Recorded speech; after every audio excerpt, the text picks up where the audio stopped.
नमस्कार दोस्तों, स्वागत है आप सभी का एक बार फिर से हमारे चैनल पौराणिक लोक पर। आप सभी को शारदीय नवरात्रि की हार्दिक शुभकामनाएं। बोलिए मित्रों, जय माता दी। माता रानी की कृपा आप सभी पर सदा बनी रहे। मित्रों, जैसा कि हम सभी को पता है कि शारदीय नवरात्र बस शुरू ही होने वाले हैं और नवरात्रि के पूरे 9 दिन तक भक्त बहुत धूमधाम और श्रद्धा के साथ माँ दुर्गा की पूजा अर्चना करते हैं।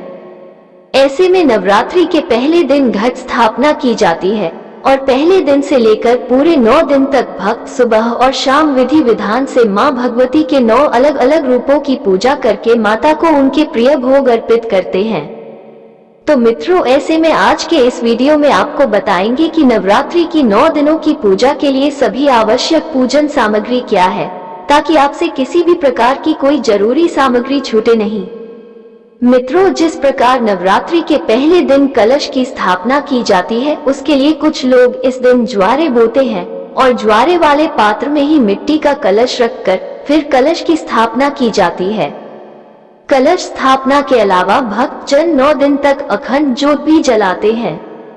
ऐसे में अखंड ज्योत जलाने के या फिर माता रानी को भोग लगाने के लिए जो भी सामग्री है, जैसे कि माता को श्रृंगार में क्या चढ़ाया जाता है और कौन कौन सी बातों का ध्यान आपको भोग लगाते समय रखना चाहिए।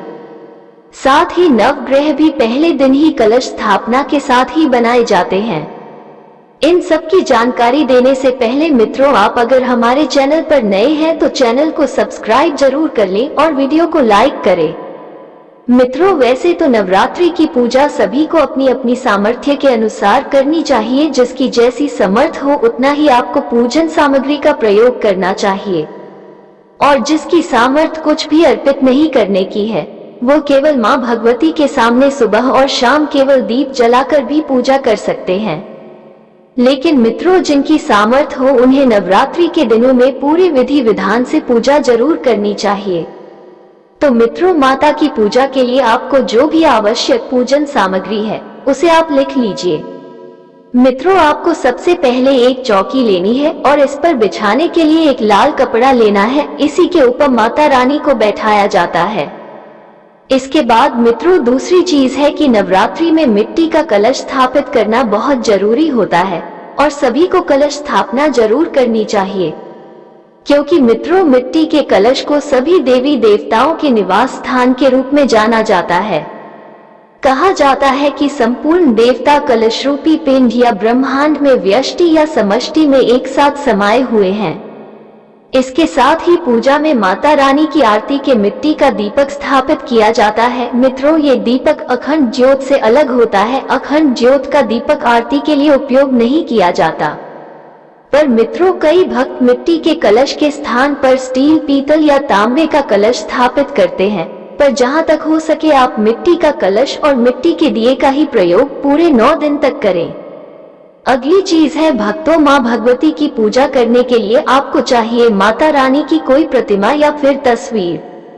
मित्रों, अगर आपके पास स्पष्ट तस्वीर है तो आप तस्वीर की पूजा कर लें और अगर न हो तो मिट्टी की मूर्ति खरीद कर जरूर लाए।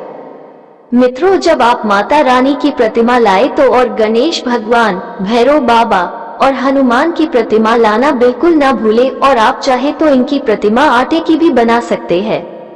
अब मित्रों, आपको चाहिए मिट्टी के कलश, उसके पास में रखने के लिए एक बर्तन। ये स्टील का भी हो सकता है जिसमें आप अनाज, चीनी आदि रख सकते हैं। और मित्रों, अनाज में आप अक्षत रखेंगे तो ज्यादा अच्छा रहेगा, पर अक्षत की जगह पर आप गेहूं भी रख सकते हैं। अब अगली चीज है मिट्टी का बर्तन। मित्रों, बहुत से लोग जो बोते हैं और इसे कलश के नीचे रखा जाता है। इस मिट्टी के बर्तन में मिट्टी और जो भर कर रखा जाता है, जो 9 दिनों में उग जाते हैं। अब अगली चीज है नारियल या श्रीफल। मित्रों, आपको एक नारियल खरीदना होगा और मित्रों, इस नारियल की आपको स्थापना करनी होती है आम या फिर अशोक के पत्ते से। मित्रों, आपको 5 या 7 आम या अशोक के चाहिए होंगे। इनके साथ ही नारियल को कलश के मुख पर स्थापित किया जाता है। मित्रों, ये पत्ते साफ सुथरे हो, कटे फटे न हो और इन पत्तों को आप साफ जल से धोने के बाद ही कलश में स्थापित करें। मित्रों, कलश की स्थापना में इन पत्तों का विशेष महत्व होता है। क्योंकि आम के पत्तों में हनुमान जी का वास माना जाता है और आपको अभी बताया कि माता के साथ हनुमान जी की पूजा भी की जाती है। अब मित्रों, आपको चाहिए कलश के अंदर डालने के लिए लौंग का एक जोड़ा। और मित्रों, हमेशा फूल वाली लौंग का ही पूजा में प्रयोग किया जाता है, तो आपको ध्यान रखना है बिना फूल वाली लौंग का प्रयोग आप न करें। अब चाहिए होगा एक सिक्का, एक सुपारी और एक हल्दी की गांठ। ये सभी चीजें मित्रों कलश के अंदर जल में डालकर रख दी जाती है और साथ ही कलश थोड़ा सा में इत्र भी डाला जाता है, क्योंकि मित्रों इत्र माता रानी को बहुत प्रिय होता है। अगर आपके पास इत्र न हो तो आप इत्र न डालें, लेकिन जहां तक हो सके कोशिश आपको करनी चाहिए कि माता रानी को आप 9 दिन तक इत्र भी जरूर लगाएं।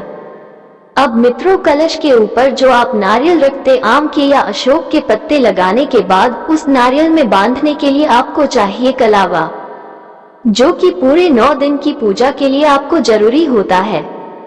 अब मित्रों, आपको चाहिए नारियल के ऊपर लपेटने के लिए चुनरी और इसे अच्छे से आपको कलश में लपेटकर उसके ऊपर से कलावा बांधकर आपको रख लेना है। मित्रों, आप वीडियो में देख सकते हैं कि किस प्रकार से आपको नारियल के ऊपर चुनरी लपेटनी है। अब मित्रों, माता रानी को अर्पित करने के लिए श्रृंगार की सामग्री होनी चाहिए। मित्रों, ये सामग्री 16 की संख्या में रखें। आपको माता रानी को श्रृंगार अर्पित करना चाहिए, इसमें पूरी 16 सामग्री हो। आपके पास ये 16 सामग्री है: लाल चुनरी, चूड़ी, बिछिया, इत्र, सिंदूर, महावर, बिंदी, मेहंदी, काजल, चोटी, मंगलसूत्र या गले के लिए माला, पायल, नेल पॉलिश, कान की बाली, चोटी में लगाने के लिए रिबन आदि।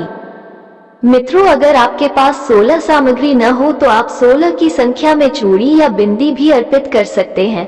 साथ में सिंदूर माता को जरूर अर्पित करें और सभी सुहागिन महिलाएं हर दिन माता रानी को अर्पित किए गए सिंदूर में से थोड़ा सिंदूर अपनी मांग में भी लगाना चाहिए। अब मित्रों, माता रानी को अर्पित करने के लिए आपके पास फूलमाला होनी चाहिए और रोली, अबीर आदि होनी चाहिए, क्योंकि माता रानी की चौकी के आसपास लोग गुलाल और अबीर से रंगोली बनाते हैं। अगर आपकी इच्छा है, आपकी श्रद्धा है, तो आप रंगोली भी जरूर बनाएं। जितना सुंदर आप माता के मंडप को बनाएंगे उतना ही आपके लिए उत्तम होगा, माता प्रसन्न होंगी। मित्रों, क्योंकि नवरात्रि में अखंड ज्योत जलाई जाती है तो आप चाहिए होगा कच्चा सूत, जिससे आपको लंबी बाती बनानी है। मित्रों, साथ ही श्रृंगार में माता रानी को चुनरी भी अर्पित करें। आसपास मंदिर हो तो वहां पर भी आप चुनरी अर्पित कर सकते हैं। अब अगली चीज है पान। मित्रों, माँ को पान बहुत प्रिय है, तो पान के साथ ही आप लाल रंग के फूल पूजा में प्रयोग कर सकते हैं। और लाल रंग के फूल न मिले तो आप कोई भी फूल अर्पित कर सकते हैं। मित्रों, वैसे गुड़हल का फूल माँ भगवती को बहुत प्रिय होता है। गुड़हल का, गुलाब का और कमल का फूल, आपको इनमें से जो भी फूल मिले आप श्रद्धा से इन फूलों को माता भगवती को जरूर अर्पित करें। अब मित्रों, बात करते भोग की, तो मित्रों सूखे मेवे का भोग माता रानी को बहुत प्रिय होता है और साथ ही इसमें आप मिश्री, सौंफ, कच्ची मूंगफली, इलायची का, बताशों का और लौंग की जोड़ी का भोग लगा सकते हैं। मित्रों, वैसे तो फल, दूध या दूध से बनी मिठाइयों का भोग भी रानी को लगाया जाता है। और अगर आपके पास हर दिन अर्पित करने के लिए मौसमी फल है तो कोई भी मौसमी फल अर्पित कर सकते हैं।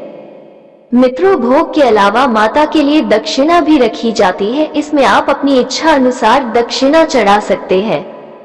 अब मित्रों, श्री दुर्गा स्तुति की किताब भी आपके पास होनी चाहिए ताकि आप हर दिन इसका पाठ कर सके।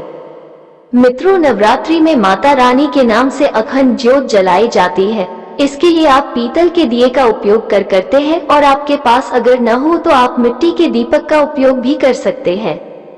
और यह ज्योत आप घी का जलाना चाहते हो तो घी का प्रयोग करें, वरना तिल के तेल का प्रयोग भी बहुत ही शुभ माना जाता है, तो आप इसका प्रयोग भी कर सकते हैं। मित्रों, वैसे तो सरसों के तेल भी अगर आपकी समर्थ नहीं है तो प्रयोग कर सकते हैं। मित्रों, यह अखंड ज्योत आप चाहे कच्चे सूत की भी बना सकते हैं या फिर कलावे का प्रयोग भी इसमें कर सकते हैं। अखंड ज्योत जलाने के लिए आपको थोड़ी लंबी बाती बनानी है, जिससे थोड़ा मोटा रखना है और उससे आप दीपक की बाती बनाकर वीडियो में दिखाए अनुसार से दिया जला सकते हैं। और मित्रों, नवरात्रि के पूरे 9 दिन पूजा के समय सुबह और शाम को छोटा सा हवन किया जाता है। जिसे अग्यारी कहते हैं, वो भी करते हैं, तो इसके लिए हवन सामग्री भी आपके पास होनी चाहिए। इसके अलावा नवरात्रि के दिनों में अपने घर की छत पर आपको ध्वजा भी लगानी चाहिए। माँ भगवती के नाम की ध्वजा लगाने से माँ भगवती सदा परिवारजनों की रक्षा करती है और आने वाले संकटों से बचाती है, और ऐसे में घर को किसी की नजर भी नहीं लगती है। तो मित्रों, हो सके तो अपने घर की छत पर आपको ध्वजा जरूर लगानी है। इसके साथ ही मिट्टी कलश स्थापना करते समय ही 9 ग्रहों की भी स्थापना की जाती है, तो नवग्रहों के रूप में आप 9 सुपारी का प्रयोग भी कर सकते हैं। इन सुपारियों को नवग्रह का प्रतीक माना जाता है। मित्रों, ऐसा करने से सभी 9 ग्रहों का दोष घर से समाप्त होता है और सभी 9 ग्रह प्रसन्न होते हैं। मित्रों, इसके अलावा आप धूप अगरबत्ती आदि भी लेकर रख ले और पूजा के समय इस धूप या अगरबत्ती भी माता को जरूर दिखाए। तो मित्रों, ये थी नवरात्रि की पूजा से जुड़ी कुछ जरूरी सामग्री की जानकारी। मित्रों, अगर आपका समर्थ इससे भी ज्यादा करने की हो तो आप अपनी सामर्थ्य के अनुसार पूजा कर सकते हैं, और अगर आपके पास कुछ भी करने का समर्थ नहीं है तो सुबह शाम केवल दीप जलाकर भी माँ की पूजा कर सकते हैं। तो मित्रों, प्रेम से बोलिए जय माता दी।